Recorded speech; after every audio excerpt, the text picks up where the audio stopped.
শাপলা, কলম এবং মোবাইল এই তিনটি প্রতীক দলীয় প্রতীক হিসেবে চেয়েছে জাতীয় নাগরিক পার্টি। কিছুক্ষণ আগে কিন্তু এই তথ্যটি জানালেন জাতীয় নাগরিক পার্টির সদস্য সচিব আক্তার হোসেন। তিনি কিন্তু কিছুক্ষণ আগে দলীয় নিবন্ধন পেতে কিন্তু এসেছিলেন। তার নেতৃত্বে কিন্তু কয়েকজন একটি দল কিন্তু এনসিপির নেতৃবৃন্দরা জাতীয় নির্বাচন কমিশন ভবনে এসে উপস্থিত হয়েছেন এবং তারা আবেদনপত্রটি জমা দেওয়ার পর কিন্তু গণমাধ্যমে কথা বলেছেন। সেখানেই কিন্তু আক্তার হোসেন এবং নাসিরউদ্দিন পাটোয়ারি জানিয়েছিলেন তারা প্রাথমিকভাবে প্রথম পছন্দ হিসেবে কিন্তু জাতীয় প্রতীক, তাদের দলীয় প্রতীক হিসেবে কিন্তু শাপলা চেয়েছে। এরপর কলম এবং মোবাইল এই তিনটি প্রতীক কিন্তু তারা চেয়েছে। এই মুহূর্তে কিন্তু তাদের নেতৃবৃন্দরা কিন্তু নির্বাচন ভবনের সামনে শাপলা শাপলা করে কিন্তু স্লোগান দিচ্ছিলেন।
দর্শক, এই মুহূর্তে কিন্তু যেই প্রতীকটি এনসিপি চেয়েছে সেই প্রতীকের কিন্তু তারা স্লোগান দিচ্ছিলেন এবং জাতীয় ফুল শাপলার কিন্তু দলীয় প্রতীক হিসেবে চেয়েছে এনসিপি অর্থাৎ জাতীয় নাগরিক পার্টি এবং তারা কিন্তু বলছিলেন তিনটি তারা কিন্তু প্রতীক চেয়েছেন। তার মধ্যে শুরুতেই নাম দিয়েছেন তারা জাতীয় ফুল শাপলার এবং এর পরবর্তীতে রয়েছে কলম এবং সর্বশেষ তারা দিয়েছেন মোবাইল। এই বিষয়টি কিন্তু কিছুক্ষণ আগেই নিশ্চিত করেছিলেন জাতীয় নাগরিক পার্টির সদস্য সচিব আক্তার হোসেন এবং সে সময় কিন্তু গণমাধ্যমে কথা বলছিলেন নাসিরউদ্দিন পাটোয়ারি সহ সে সময় কিন্তু উপস্থিত ছিলেন সার্জিস আলম এবং সামান্তা শারমিন সহ অন্যান্য নেতৃবৃন্দরা।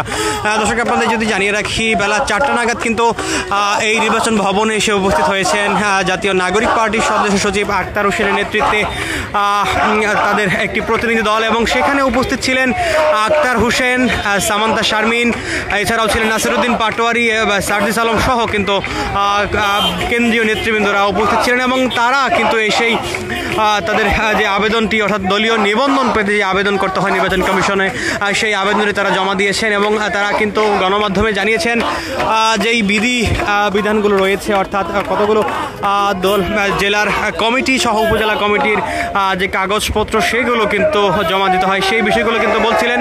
প্রাথমিক যে আবেদনটি সেটি কিন্তু এসে জমা দিয়েছেন আক্তার হোসেনরা এবং এরপর কিন্তু যে কাগজপত্র প্রয়োজনীয় কাগজপত্র সেগুলো কিন্তু ট্রাকে করে আসবে বলে কিন্তু জানিয়েছেন আক্তার হোসেন এবং নাসিরউদ্দিন পাটোয়ারি। এই মুহূর্তে কিন্তু দলীয় যেই প্রতীক তারা চেয়েছেন শাপলা, সেই শাপলা করে কিন্তু তারা স্লোগান দিচ্ছিলেন এই মুহূর্তে নির্বাচন ভবনের সামনে এবং এই মুহূর্তে কিন্তু নির্বাচন ভবনের সামনে এনসিপির শখানেক অর্থাৎ 100-র উপরে কিন্তু নেতৃবৃন্দরা উপস্থিত রয়েছেন এবং তারা কিন্তু এখানে স্লোগান দিচ্ছিলেন এবং তাদের কেন্দ্রীয় নেতৃবৃন্দদের অনেকেই কিন্তু ভিতরে এখনও পর্যন্ত রয়েছেন এবং তাদের যে প্রয়োজনীয় কাগজপত্র সেগুলো তারা জমা দিচ্ছে। দর্শক, আপনাদের যদি জানিয়ে রাখি, আজকে কিন্তু শেষ দিন যদি নতুন দল হিসেবে নিবন্ধন পেতে নির্বাচন কমিশনের যেই বেঁধে দেওয়া যেই নির্ধারিত সময় সেটি কিন্তু কিছুক্ষণের মধ্যে শেষ হবে এবং সেই নির্ধারিত সময়ের মধ্যে কিন্তু এসে জমা দিয়েছেন জাতীয় নাগরিক পার্টি নেতৃবৃন্দরা এবং এছাড়াও কিন্তু অন্যান্য আরও রাজনৈতিক দলও এসে কিন্তু তাদের দলের নিবন্ধন পেতে আবেদন জমা দিয়েছেন।